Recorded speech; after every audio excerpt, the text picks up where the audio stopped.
Hi everybody, Neil Rodriguez here again from Reality Horsemanship here in beautiful Remington Ranch. In the last video we talked about the halters. We went to catch a horse and I show you how to catch a horse, and then I went to talk about the halters, the pressure points and all the stuff, and I'll show you guys. I was going to show you how to do the groundwork.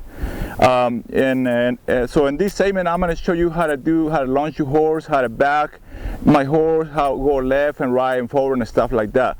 So I'm here with Jack, and Jack has a halter, and here with the pressure points and with the ring. So I'm going to go ahead and launch them so you can see what I do.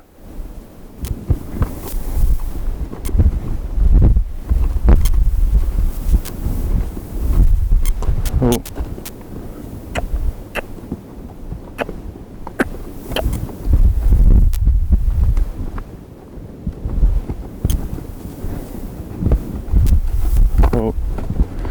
And here I'm launching my horse. I'm launching my horse for respect. I wanted him to respond to me every time they send him to the left or to the right. I wanted him to pay attention to me.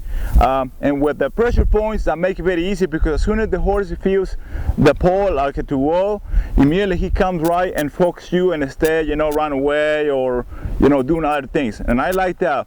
So, with the other halters and the old days, I did a lot of training. I trained horses with other halters. I did it okay, but it was a lot of work, okay? But once I learned about my rope halters here, and I made them, and I use them, and I tell people about it, I mean, they work great. You can do the job, so much fast with these rope halters because of the pressure point that they have in there.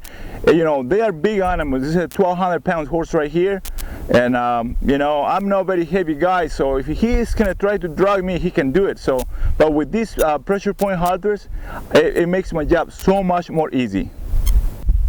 Okay, launching your horse a lot of times can be a little hard, and there's a lot of horses up there that they have a kind of background manners, and we have to also learn how to work that horse, because sometimes people send the horse to be launched, and the horse instead run, they back away from you. Okay, so when that happens, I use a fence, and I get close to a fence so they can back up. So I point in that direction and I got the fence in the back, and immediately the horse can run that way. Now I do one exercise for that problem. There's a lot of horses that when you send them to launch and instead of them run that direction, they back. Okay, and then when that happens, what I go to disengage the hindquarters. Then I'm just kind of walk and focus myself to the hindquarters. So once I got that done, once I move the haunches, then I can send my horse and start launching him.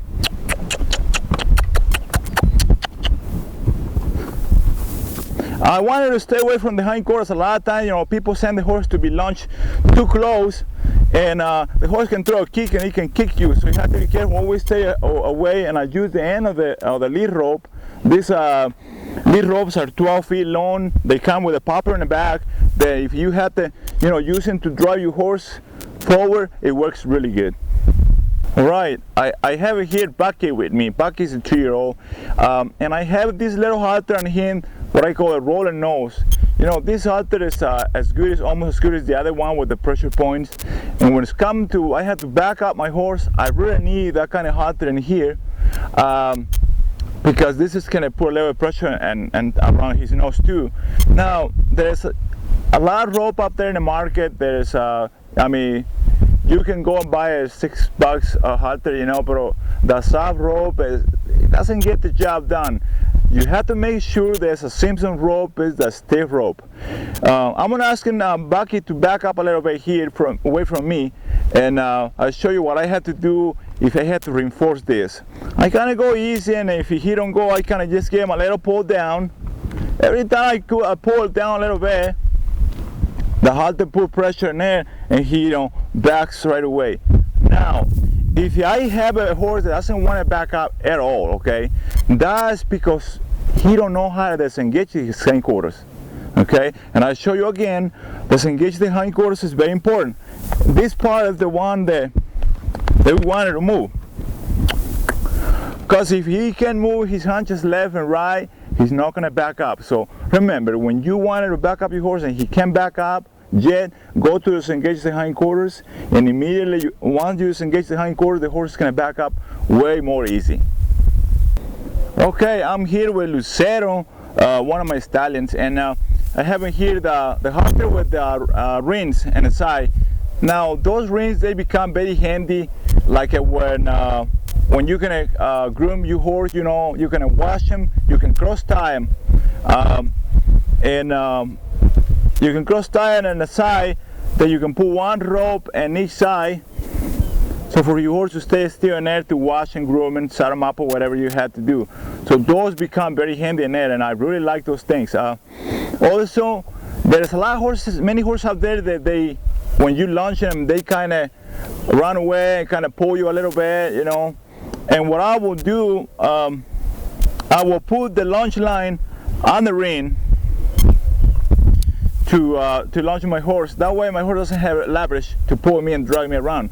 And you'll be amazed how as soon as you start pulling those pressure points, they put pressure in it, and your horse soft the head really nice. The other nice thing about it is that you can also ride with the reins. You can put the reins, and instead of put right on his mouth, you just put the reins and the reins, and then you can ride your horse around. So that's another very good thing. For more information, you can always check my website. Well, this is a wrap up for this little segment. Thank you for watching. You're a good boy, buddy. You're a good horse.